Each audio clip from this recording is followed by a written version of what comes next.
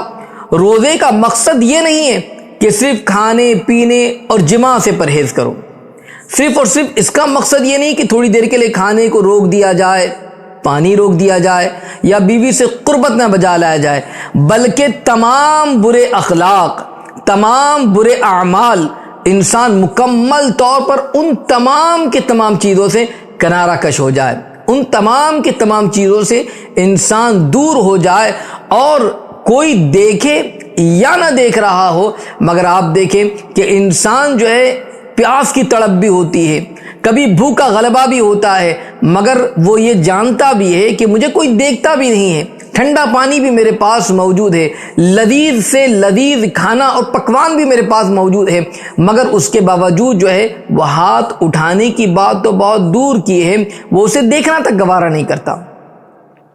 اس کی وجہ یہی ہے نا کہ یہ اللہ تبارک و تعالیٰ کا حکم ہے، بندہ اس پر عمل کر رہا ہے، اس لیے کہ اللہ نے روزے فرض فرمائے ہیں تو بندہ اللہ تبارک و تعالیٰ کے حکم پر عمل کرتا ہے، اور پانی موجود ہو، کھانا موجود ہو، اس کے باوجود بھی اس کی طرف جاتا نہیں۔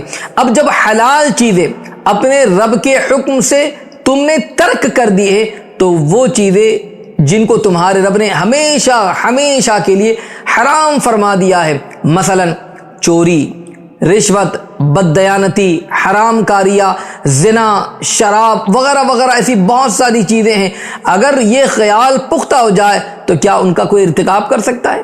ہرگز نہیں۔ ماہ سیام جو آیا ہے یا میں ان تمام کے تمام برائیوں سے روکنے کے لیے، تاکہ بندہ گناہوں سے اپنے آپ کو دور کر لے، برائی سے اپنے آپ کو دور کر لے اور نافرمانی سے اپنے آپ کو دور کر لے، اچھے کام کرنے لگ جائے، عبادت کرنے لگ جائے، اللہ کا قرب حاصل کرنے لگ جائے۔ اور پورا مہینہ یہ سسٹم چلتا ہے، رمضان المبارکہ کا چاند دیکھنے کے بعد سے لے کر عید کا چاند نظر آنے تک یہ بندہ اس کیفیت میں رہتا ہے۔ تو یاد رکھ لیجیے اس کا مقصد کیا ہے۔ تو یہ پورے مہینہ جو ہے اس کی جو ہے یہ پورا مہینہ جو ہے مشقت کرتا ہے، تو اس کا مقصد یہی ہوتا ہے کہ سال کے جو باقی 11 مہینے ہیں وہ بھی اللہ تبارک و تعالیٰ سے ڈرتے ہوئے، حرام کاموں سے اجتناب کرتے ہوئے گویا کہ اپنی پوری زندگی گزار دے۔ لہذا جو لوگ روزہ تو رکھ لیتے ہیں لیکن ان کی کیفیت یہ ہوتی ہے کہ جھوٹ بولتے ہیں، روزہ تو رکھتے مگر غیبت کرتے ہیں، بد نظری کرتے ہیں، فحش کام کرتے ہیں، گالی گلوچ کرتے ہیں، اور ایسی بہت ساری برائیاں ہوتی ہیں، وہ ان برائیوں سے بھی باز نہیں آتے، تو ان کے متعلق آقا دو جہاں نور مجسم صلی اللہ تعالی علیہ وسلم ارشاد فرماتے، جس کا مفہوم ہے کہ جس نے روزہ رکھنے کے باوجود جھوٹ اور اس پر عمل نہیں چھوڑا تو اللہ تبارک و تعالیٰ کو اس کے بھوکے پیاسے رہنے کی کوئی حاجت نہیں۔ اللہ اکبر، اللہ اکبر۔ تو آپ اسی سے اندازہ لگائیے کہ روزہ صرف بھوکے اور پیاسے رہنے کا نام نہیں ہے، جو آج ہم نے سوچ لیا ہے کہ تھوڑی دیر کے لیے کھانے پینے سے اور مجامعات سے رک جائے، روزہ اسی کا نام ہے۔ اس کا نام روزہ نہیں ہے۔ یاد رکھیں، جہاں روزے میں مسلمان کھانے پینے اور نفسانی خواہشات سے اپنے آپ کو روکے رکھتا ہے، وہیں اسے چاہیے کہ وہ برائیوں سے بھی اپنے آپ کو روک لیں، جھوٹ سے، غیبت سے، برے کاموں سے، گالی گلوچ سے، بدنگاہی سے، اور ایسے جتنے کام ہیں وہ تمام کے تمام گناہوں سے بھی اپنے آپ کو باز رکھیں، تاکہ تقوی و پرہیزگاری اسے حاصل ہو جائے۔ اور روزے کا مقصد بھی میں نے آپ کو بتایا، لعلکم تتقون فرمایا، تاکہ تم متقی بن جاؤ، تاکہ تم پرہیزگار بن جاؤ، اور یہی روزے کا اصل مقصد بھی ہے، اسی لیے روزے ہم پر فرض بھی کیے گئے۔ آپ دیکھیں حضرت سیدنا علی المرتضیٰ رضی اللہ عنہ مولا تبارک و تعالیٰ سے روایت ہے، آپ ارشاد فرماتے ہیں ان الصیام لیس من الطعام والشراب ولکن من الکذب والباطل واللغو، ارشاد فرماتے کہ روزہ صرف کھانے پینے سے باز رہنے کا نام نہیں ہے، بلکہ روزہ جھوٹ اور گناہوں اور بیکار چیزوں سے بھی بچنے کا نام ہے۔ تو اس سے اس بات کا اندازہ لگائیے، ہر بیکار چیز سے اپنے آپ کو دور رکھ لے، گناہ سے اپنے آپ کو دور کر لے، جھوٹ سے اپنے آپ کو دور کر لے۔ یاد رکھ لیجئے صرف اور صرف کھانے پینے سے رکنے کا نام ہی روزہ نہیں ہے۔ تو اب ہمیں رمضان المبارک کا جب آ ہی چکا ہے اور یہ برکتیں لوٹا رہا ہے، تو ہمیں چاہیے کہ جہاں ہم روزہ رکھ رہے ہیں، جہاں ہم نمازوں کی پابندی کر رہے ہیں، جہاں ہم تراویح کا اہتمام کر رہے ہیں، جہاں ہم قرآن مقدس کی تلاوت کر رہے ہیں، اور جہاں پر ہم اچھائیاں کر رہے ہیں، تسبیح و تہلیل کر رہے ہیں، یہاں تک کہ اعتکاف میں بیٹھنے کی خواہش کا اظہار بھی کر رہے ہیں اور اس کے لیے بے چین و بے قرار بھی ہیں، تو یاد رکھ لیجئے اسی طریقے سے ہم اپنی زبان کی بھی حفاظت کریں، ہم جھوٹ سے پرہیز کریں، ہم غیبت سے پرہیز کریں، گالی گلوچ سے بچتے رہے، سخت کلامی سے بچتے رہے، بد نگاہی سے اجتناب کرتے رہے، گویا کے تمام گناہوں سے اپنے آپ کو روکنے کی کوشش کرتے رہیں۔ یہی مقصد ہے اور ماہ رمضان المبارک کا اس کی ہمیں تعلیم بھی دے رہا ہے۔ ایک روایت حضرت سیدنا جابر بن عبداللہ رضی اللہ عنہ مولا تبارک و تعالیٰ سے روایت ہے، ارشاد فرماتے ہیں جس کا مفہوم ہے کہ جب تم روزہ رکھو تو اپنے کان، آنکھ اور زبان کو جھوٹ اور دیگر تمام گناہوں سے روک کے رکھو، اور اپنے خادم اور ملازم کو اذیت دینے سے باز رہو، اور روزے میں وقار اور اطمینان سے رہو۔ رمضان المبارک اور غیر رمضان میں ایک جیسے مت رہو، یعنی ایسا نہ ہو کہ روزہ رکھ کر انسان دوسروں کے لیے اذیت کا باعث یا دوسروں پر بوجھ بن جائے۔ یعنی اس روایت سے آپ اگر اندازہ لگائیے تو پتہ چل جائے گا کہ جب روزہ ہم رکھ رہے ہیں تو پھر اپنے تمام اعضاء کو بھی گناہوں سے دور رکھے۔ کان ہو تو اب یہ کان جو ہے تلاوت کلام سنے، نعت رسول سنے، اللہ اور اس کے رسول کی باتوں کو سنے۔ ایسا نہ ہو کہ روزہ بھی رکھ رہے ہیں اور یہ کانیں گانا سن رہے ہو، روزہ رکھ رہے ہو تو پھر یہ آنکھیں جو ہے یہ قرآن مقدس کی تلاوت کریں، یہ مسجد کو دیکھیں، اچھی چیزوں کو دیکھیں۔ ایسا نہ ہو کہ ان آنکھوں سے ہم بد نگاہی کریں۔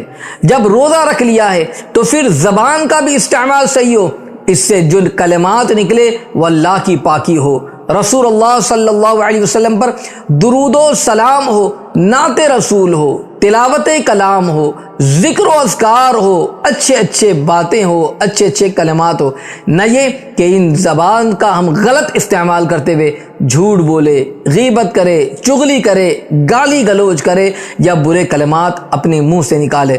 تو تمام گناہوں سے اپنے آپ کو روکے رکھنا چاہیے، تمام برے کاموں سے اپنے آپ کو روکے رکھیں، اور جو ہمارے یہاں پر ملازم ہو، جو خادم ہو، خدمت گزار ہو، کام کرنے والے ہو، ان کے ساتھ میں بھی تھوڑا نرمی کا برتاؤ کرے، اس لیے کہ وہ بھی روزے سے ہوگا تو اور دنوں کی بنسبت ایسا نہ ہو کہ جیسے عام دنوں میں کام لیتے ہیں ماہ رمضان میں بھی، بلکہ ان کے لیے بھی کچھ رخصت رکھے، تخفیف کرے، انشاءاللہ اس کا بھی اجر اللہ تعالیٰ عطا فرمائے گا۔ اور رمضان المبارکہ میں ایسے رہو، ایسا نہیں کہ عام دن میں جیسے رہتے ویسے رہو، بلکہ رمضان المبارکہ کے اندر آپ اللہ کی عبادت اور بندگی کرتے ہوئے اپنی زندگی گزارے۔ عام دنوں کے اندر ہماری کیفیت کیا ہوتی ہے؟ عام دنوں کے اندر ہماری کیفیت یہ ہوتی ہے کہ موبائل لے کر سارا دن بیٹھ جاتے ہیں، گپ شپ کرتے ہوئے اپنا وقت گزار دیتے ہیں، اور اسی طریقے سے ہم جو ہے اپنے ٹائم کو ضائع کر دیتے ہیں، ٹائم پاس کر دیتے ہیں۔ یاد رکھ لیجئے ماہ سیام آیا ہے، عام دنوں میں جس طریقے سے ہماری کیفیت ہوتی ہے ایسی کیفیت ہماری نہیں ہونی چاہیے، بلکہ ماہ سیام کا ایک ایک لمحہ جو ہو وہ بھی عبادت میں گزرے، ایک ایک سیکنڈ جو ہو وہ بھی عبادت میں گزرے اور اللہ کو راضی کرتے ہوئے گزرے۔ تو اس طریقے سے عام دنوں کی طرح نہ گزارے، بلکہ ایک خاص مہینہ اللہ نے عطا فرمایا ہے، اس لیے اسپیشلی طور پر اس میں عبادت کا رجحان ہو اور زیادہ بڑھا دے۔ آپ فرائض پڑھتے تھے، اب نوافل کی بھی کثرت کریں۔ آپ عام دنوں میں قرآن مقدس کی تلاوت کرتے تھے، اس مہینے میں قرآن مقدس کنز الایمان کے ساتھ میں آپ پڑھیں۔ عام دنوں کے اندر آپ جو ہے صدقہ و خیرات کرتے تھے، ان دنوں کے اندر اور زیادہ اس میں اضافہ کر لیں، یعنی جو کچھ روٹین تھی اس روٹین سے بڑھ کر خاص طور سے اس کا اہتمام کریں۔ یاد رکھیں اللہ تبارک و تعالیٰ نے توفیق عطا فرمائی، روزوں کو رکھے۔ بعض لوگ رمضان المبارکہ کے اندر روزے رکھنے میں بھی حیلے بہانے سے کام لیتے ہیں۔ بعض لوگوں کو دیکھا جائے کہیں گے سر میں درد ہے روزہ نہیں رکھ سکتا، کاروبار کرنا ہے روزہ نہیں رکھ سکتا، صبح سے لے کر شام تک جاب میں جانا ہے روزہ نہیں رکھ سکتا، دکان پر بیٹھنا ہے روزہ نہیں رکھ سکتا، مزدوری کرنی ہے روزہ نہیں رکھ سکتا، ڈیوٹی بڑی سخت ہے دھوپ میں کھڑے رہنا ہوگا روزہ نہیں رکھ سکتا، بہت مشکل ہے روزہ رکھیں گے کمزوری آ جائے گی، روزہ رکھیں گے نقاہت آ جائیں گی، روزہ رکھیں گے ہم فٹنس نہیں رہ سکتے ہیں، روزہ رکھیں گے تو بہت سارے معاملات ہمارے ساتھ میں پیچیدہ ہو جائیں گے۔ گویا کہ اس طریقے کے معاملات حیلے بہانے اور نہ جانے کیسی کیسی باتیں بتاتے ہم بیمار ہو جائیں گے، اور ایسے سے معاملات ہوتے ہیں۔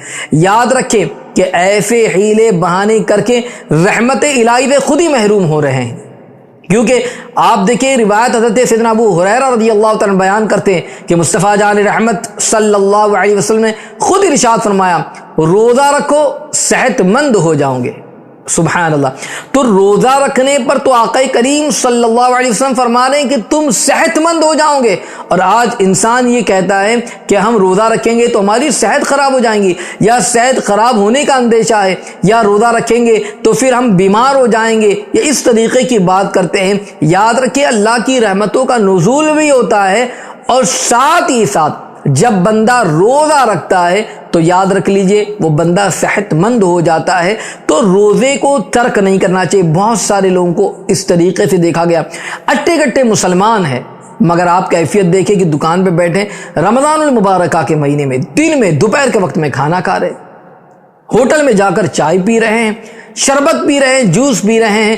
یاد رکھ لیجئے خدا را اس ماہ کا احترام کیجئے، اور اس ماہ میں اللہ نے جو روزوں کو فرض فرمایا ہے روزے رکھیں تاکہ اللہ کی رحمتوں کا نزول ہو، ورنہ یاد رکھ لیجئے اللہ کی پکڑ بڑی سخت ہوں گی، اور بندہ رحمت سے بھی دور ہو جائے گا، محروم ہو جائے گا، اور بدبختی اور محرومی جو ہے وہ اسے گلے لگا لے گی اگر بندہ روزوں کو ترک کر دے گا۔ تو یاد رکھ لیجئے آقا کریم صلی اللہ علیہ وسلم کے فرمان پر عمل کرتے ہوئے بندہ روزہ رکھے تو انشاءاللہ اس کی برکتیں بھی حاصل ہوں گی، اللہ کی رحمتوں کا نزول بھی ہوگا، نیک بختی اور سعادت مندی اور کامیابی اور کامرانی اور صحت کو اپنے دامن میں سمیٹ کر جو ہے اس کے پیارے بن جائیں گے۔ تو اس لیے ماہ سیام کے اندر روزہ رکھنے کا اہتمام کریں، اور روزہ خاص طور سے اچھے انداز سے اللہ کی رضا کے لیے رکھنے کی کوشش کریں۔ یاد رکھیں کچھ ایسے حضرات ہیں جن کو روزے کے حوالے سے رخصت دی گئی ہے، جیسے فرمایا گیا قرآن مقدس میں اللہ نے ارشاد فرمایا فَمَنْ كَانَ مِنْكُمْ مَرِيضًا أَوْ عَلَى سَفَرٍ فَعِدَّةٌ مِّنْ أَيَّامٍ أُخَرَ۔ فرمایا اور تم میں سے جو کوئی بیمار ہو یا سفر میں ہو تو اتنے روزے اور دنوں میں پورا کر لے، یعنی ایسا بیمار ہے اب وہ روزہ رکھ نہیں سکتا، یا روزہ رکھے گا تو بیماری اور بڑھ جائے گی یا اسے نقصان پہنچ جائے گا، اس طریقے کی کیفیت ہے، یا شرعی طور پر وہ مسافر ہے یا سفر کرنے کے لیے جو ہے جو شریعت نے مسافر کے لیے جو 92 کلومیٹر کے حوالے سے فرمایا اس سے زائد کا اس نے سفر طے کیا ہے، اور اس کی کنڈیشن ہے 15 دنوں سے کے اندر جو ہے وہ آنے کا ارادہ رکھتا ہے، تو گویا کہ اگر اس کیفیت کے ساتھ میں ہے تو یاد رکھ لیجئے کہ 15 دن سے کم ٹھہرنا ہو، 92 کلومیٹر سے زیادہ جانا ہو، یہ ساری کیفیتیں وہ مسافر کہلائے گا تو رخصت دی گئی ہے۔ مگر آج کل تو سہولت کا دور بھی ہے، تو بہتر یہ ہے کہ ان دنوں کے اندر اگر آپ روزہ رکھ سکتے ہیں تو آپ روزہ رکھنے کی کوشش کریں، انشاءاللہ العظیم اس کی برکتیں سے جو ہے بندہ مالا مال ہوگا جب بندہ اگر اس پر روزہ رکھے گا اور اللہ کی عبادت اور بندگی کرے۔ یاد رکھیں ایک مقام پر اللہ تبارک و تعالیٰ نے خود ارشاد فرمایا وَأَن تَصُومُوا خَيْرٌ لَكُمْ إِن كُنتُمْ تَعْلَمُونَ، فرمایا اگر تم جانو تو روزہ رکھنا تمہارے لیے زیادہ بھلا ہے۔ اگر ایسی کیفیت بھی ہے کہ آپ مسافر ہیں یا کوئی ایسا معاملہ آ گیا، بیمار ہے مگر روزہ رکھنے کی کیفیت ہے، کنڈیشن ہے، وَأَن تَصُومُوا خَيْرٌ لَكُمْ إِن كُنتُمْ تَعْلَمُونَ، فرمایا کہ اگر تم جانو تو روزہ رکھنا یہ تمہارے لیے زیادہ بھلا ہے، تم روزہ رکھو انشاءاللہ العظیم اس کا فائدہ حاصل ہو جائے گا۔ تو اس لیے ہم کوشش یہ کریں کہ ماہ رمضان جو اللہ تبارک و تعالیٰ نے عطا فرمایا ہے، تو اب اس مہینے کے اندر ہم خوب سے خوب روزہ رکھیں اور جتنا ممکن ہو سکے اللہ کی عبادت اور بندگی کرتے رہیں تاکہ اللہ کی رضا بھی حاصل ہو جائے۔ اگر آپ یہ دیکھیں کہ مہینہ اتنا عظمت و برکت والا مہینہ، مگر آپ دیکھیں اگر اپنے گھر کا اگر آپ جائزہ لیں، اپنے خاندان والوں کا یا اپنے دوست احباب کا یا معاشرے میں کئی ایسے افراد ہیں جو گزشتہ رمضان آپ کے ساتھ موجود تھے، ملاقات بھی کرتے تھے، ساتھ میں آتے جاتے تھے، مگر آج وہ ہمارے درمیان نہیں ہیں، وہ اپنی منزل کو پہنچ چکے ہیں، تو یقیناً ایک نہ ایک دن ہمیں بھی اس جو ہے دار فانی سے دار آخرت کی طرف کوچ کرنا ہے۔ آج ہم یہاں پر موجود ہیں دنیا کے اندر، آئندہ ماہ رمضان ہمیں میسر آئے یا نہ آئے اس کی کوئی گارنٹی نہیں لے سکتا۔ جیسے کہ گزشتہ جو حضرات ہمارے ساتھ موجود تھے مگر آج وہ ہمارے درمیان موجود نہیں، ویسے آج بھی ہم بہت سارے لوگوں کے ساتھ موجود ہیں، پتہ نہیں آئندہ سال ان لوگوں کے ساتھ ہم موجود رہے یا نہ رہے۔ تو اب اللہ نے ایسا مبارک مہینہ جو ہمیں نصیب فرمایا ہے، عطا فرمایا ہے، تو بڑا خوش نصیب ہوگا، سعادت مند ہوگا جو اس مہینے کی قدر کرے گا، اس کا احترام کرے اور اس میں اللہ کی رضا حاصل کرنے کی کوشش کرے، روزہ رکھے، عبادت کرے۔ یاد رکھیں حضرت سیدنا ابو ہریرہ رضی اللہ عنہ مولا تبارک و تعالیٰ سے روایت ہے کہ پیارے آقا نور مجسم صلی اللہ تعالی علیہ وسلم نے ارشاد فرمایا، اذا دخل رمضان فتحت ابواب الجنہ وغلقت ابواب جہنم وسلسلت الشیاطین۔ فرماتے میرے آقا علیہ السلام، جس کا مفہوم ہے کہ جب رمضان کا مہینہ آتا ہے تو جنت کے دروازے کھول دیے جاتے اور جہنم کے دروازے بند کر دیے جاتے ہیں اور شیاطین کو زنجیروں میں جکڑ دیا جاتا ہے۔ آپ دیکھیں کیسا مبارک مہینہ، جب یہ آتا ہے تو پھر جنت کے دروازے کھول دیے جاتے ہیں، جہنم کے دروازوں کو اللہ تبارک و تعالی بند فرما دیتا ہے اور شیاطین کو زنجیروں میں جکڑ دیا جاتا ہے۔ تو جب ایسا مبارک مہینہ اللہ تبارک و تعالی نے ہمیں عطا فرمایا ہے تو اس کی قدر کرنا چاہیے۔ اور یہ تو مہینہ قرآن کے نزول کا مہینہ ہے، اس لیے کہ اللہ تعالیٰ نے اس ماہ مبارکہ کو بہت ساری فضیلت، بہت ساری خصوصیت کے ساتھ ساتھ میں جو مقام اور مرتبہ عطا فرمایا، اور خاص طور سے اس ماہ مبارکہ میں اللہ تعالیٰ نے قرآن مقدس کا نزول فرمایا۔ خود قرآن مقدس میں اللہ رب العزت ارشاد فرماتا ہے، شہر رمضان الذی انزل فیہ القرآن، کہ رمضان کا وہ مبارک مہینہ جس میں قرآن پاک اتارا گیا۔ تو اللہ کا یہ مقدس کلام جس میں کوئی شک کی گنجائش نہیں، ذالک الکتاب لا ریب فیہ، یہ اللہ کی وہ مقدس کتاب ہے جس میں کوئی شک کی گنجائش نہیں۔ یہ مبارک کتاب کو اللہ نے اسی ماہ کے اندر نازل فرمایا، اسی ماہ میں اتارا ہے۔ تو اب ہمیں چاہیے کہ ہم اس ماہ کی قدر کریں اور اللہ تبارک و تعالیٰ کی عبادت کرے، اللہ تبارک و تعالیٰ کی بندگی کرتے ہوئے اس مہینے کے اندر اللہ کی رضا حاصل کرے۔ یاد رکھیں کہ جب بندہ اب روزہ رکھتا ہے اس کی شان کو بیان کیا گیا کہ روزے دار کا مقام کیا ہے، روزے دار کی شان کیا ہے، روزے دار کی عظمت کیا ہے۔ آپ دیکھیں روزے دار کے لیے جو خوشخبری دی گئی ہے، روزے دار کے لیے جو بشارت دی گئی ہے، حضرت سیدنا سہل بن سعد رضی اللہ تعالیٰ عنہ بیان کرتے ہیں کہ حضور آقا دو جہاں نور مجسم صلی اللہ علیہ وسلم نے ارشاد فرمایا کہ فی الجنتی ثمانیت ابواب فیہا باب یسمی الریان لا يدخلہ الا صائمون۔ فرماتے میرے آقا علیہ السلام، جس کا مفہوم ہے کہ جنت کے 8 دروازے ہیں اور ان میں سے ایک کا نام ریان ہے۔ پتہ ہے آپ کو اس دروازے سے کون داخل ہوگا؟ فرماتے کہ اس دروازے سے صرف روزے دار ہی داخل ہوں گے۔ سبحان اللہ، بشارت ہے روزے داروں کے لیے کہ جنت کے اندر داخلے کے لیے جو 8 دروازے ہیں، مگر ریان اسپیشلی طور پر ان لوگوں کے لیے ہے جو روزے دار ہے، جو روزہ رکھا کرتے ہیں۔ تو روزہ رکھنے کا اجر اللہ نے عطا فرمایا کہ ان کے لیے خصوصی دروازہ رکھا گیا ہے جنت میں داخلے کے لیے، تو روزہ رکھنا چاہیے۔ اور جب بندہ روزہ رکھتا ہے تو انعام کے طور پر فرمایا گیا، حضرت ابو ہریرہ رضی اللہ تعالیٰ عنہ بیان کرتے ہیں کہ حضور نبی کریم صلی اللہ علیہ وسلم نے فرمایا، من صام رمضان ایمانا و احتسابا غفر له ما تقدم من ذنبه۔ فرمایا جس کا مفہوم ہے کہ جو ایمان کے ساتھ ثواب کی خاطر رمضان المبارکہ کے روزے رکھے اس کے گزشتہ گناہ بخش دیے جاتے ہیں۔ سبحان اللہ، آپ اسی سے اندازہ لگائیے کہ اللہ تبارک و تعالیٰ کی رحمت جوش میں ہوتی ہے۔ بندہ بس روزہ رکھے ایمان کے ساتھ میں ثواب کی خاطر، اللہ کی رضا کی خاطر، جب بندہ روزہ رکھتا ہے تو اللہ تبارک و تعالیٰ اس کے گزشتہ گناہوں کو معاف کر دیتا ہے، خطاؤں کو معاف کر دیتا ہے، اس کی غلطیوں کو معاف کر دیتا ہے، لغزشوں کو معاف فرما دیتا ہے۔ تو یہ کتنا بڑا برکت والا مہینہ ہے، کتنا عظمت والا مہینہ ہے۔ اس لیے ہمیں چاہیے کہ اللہ تبارک و تعالیٰ نے یہ جو مہینہ عطا فرمایا ہے، خدا را اس مہینے کی قدر کریں، خدا را اس مہینے کا احترام کریں۔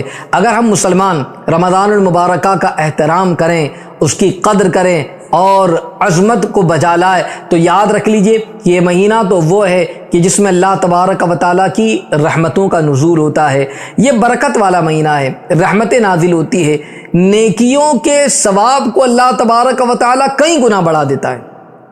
یعنی اگر نفل پڑھیں تو فرض کے برابر ثواب، فرض پڑھے تو 70 گنا زیادہ ثواب مل جاتا ہے۔ نیکیوں کے ثواب کو اللہ تبارک و تعالی بڑھا دیتا ہے، اس کی لغزشوں کو معاف فرماتا ہے۔ اس کا پہلا عشرہ اسے رحمت کا عشرہ قرار دیا گیا، دوسرا عشرہ مغفرت کا عشرہ قرار دیا گیا، اور آخری عشرہ جہنم سے آزادی حاصل کرنے کا۔ تو آپ دیکھیں کہ یہ تو رحمت، مغفرت اور جہنم سے آزادی حاصل کرنے کا مہینہ ہے، اتنا عظیم مہینہ ہے جس میں اللہ تبارک و تعالی لغزشوں کو معاف کرتا ہے، خطاؤں کو معاف فرماتا ہے، غلطیوں کو معاف فرماتا ہے، اور جہنم سے آزادی کا پروانہ عطا کرتا ہے۔ یہ مہینہ تو وہ ہے کہ جس میں دعائیں قبول ہوتی ہے، انسان سحر کے وقت دعا کرے قبول ہوگی، افطار کے وقت دعا کریں، آپ جو ہے قرآن کی تلاوت کرے پھر دعا کرے، تراویح کے بعد دعا کرے، جو ہے روزہ رکھ کر دعا کرے، یہ گویا کہ قبولیت دعا کا مہینہ ہے۔ یہ مہینہ تو وہ ہے جس میں آسمان کے دروازے کھول دیے جاتے ہیں، یہ مہینہ تو وہ ہے جس میں جنت کے دروازے کھول دیے جاتے ہیں، یہ مہینہ تو وہ ہے جس میں جہنم کے دروازوں کو اللہ تبارک و تعالی بند فرما دیتا ہے۔ تو کتنا عظیم مہینہ ہے، لہذا ہمیں چاہیے کہ اس مہینے کی قدر کریں، اس مہینے کا احترام کریں، اور اس مہینے کے اندر جتنا زیادہ ہو سکے عبادت اور بندگی کرتے رہیں۔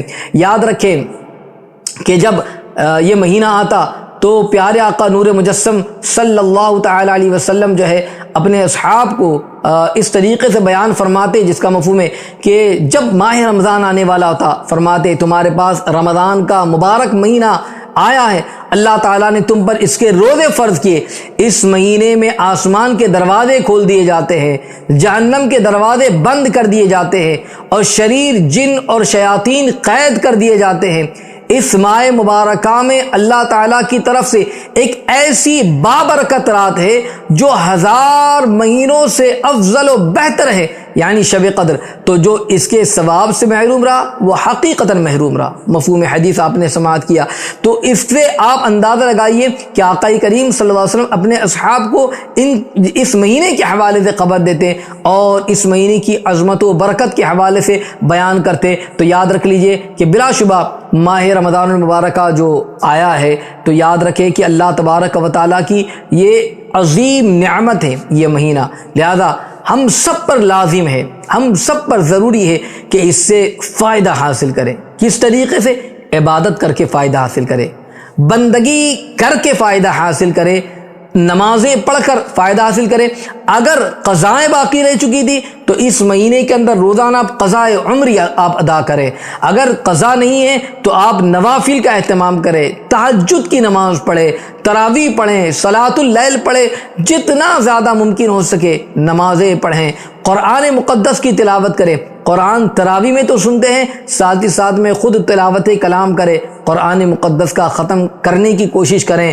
آپ قرآن مقدس پڑھتے ہیں، ٹائم ہے، کنز الایمان شریف کو آپ پڑھیں، قرآن مقدس کا ترجمہ بھی پڑھیں۔ آپ یعنی جتنا ممکن ہو سکتا ہے اتنا ہی زیادہ اس مہینے کے اندر، کیونکہ اللہ کی عظیم نعمت اللہ نے ماہ رمضان ہمیں عطا فرمایا ہے، تو اس سے فائدہ اٹھائے، اور جو ہمارے لیے دنیا اور آخرت میں بھلائی کا باعث ہوگا۔ تو یاد رکھ لیجئے کہ اس مہینے کی قدر کرتے رہیں، اس مہینے کا احترام کرتے رہیں، اور یاد رکھیں ایک مقام پر پیارے آقا نور مجسم صلی اللہ تعالی علیہ وسلم نے ارشاد فرمایا، جس کا مفہوم ہے کہ اللہ تبارک و تعالی فرماتا ہے کہ آدمی کا ہر عمل اس کی اپنی ذات کے لیے سوائے روزے کے، کہ وہ میرے لیے ہے اور اس کا بدلہ میں خود دوں گا۔